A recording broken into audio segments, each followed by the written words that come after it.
nja yami ngiqala ukujola e-primary cabanga nja yami dala mfethu ngibathanda abantu besifazane ukuthi wona mfethu bengibhekisele phansi break virginity yakho se primary wena amini virginity ngibreak ka grade 8 grade 8 ay primary bekunzima nja yami abeshaya isandla abantwana high school la sivele sithole vele oclever abadala nginathi yabo bahlakaniphisa break nja yami so who break le ntombazana re break wena lena alo muntu ohlangane vele no I mean like e secondary e break wena rona break yona mina bangibreakile yo lo muntu kusho ukuthi vele besiyazi konke nja yami bengengithola umuntu ongazi lutho nami ngingazi next yabo akubekudala ngihluleka nalabo bantu athola hluleke. Do you have any advice about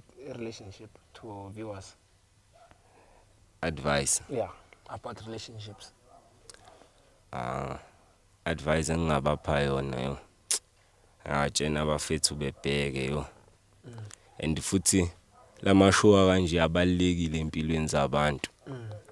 Ngoba umuntu unokuthi yabona usemaplanini a serious kanti uplane uyi1. Umuntu akanayo nje ubhizi uyamdlala or wenza imali ngaye. Labantu laba mfethu bayalenza ibusiness ngathi nja yami. Yakutshena lento isi business nja yami sembonile. Ibusiness ne? Ayisi business yo. Umuntu mfethu unokuthanda uthola ukuthi mfethu imali mfethu akusiyona into enigxile ngayo kanti yena uyazi ukuthi imali uyenza kuphi. Yabona?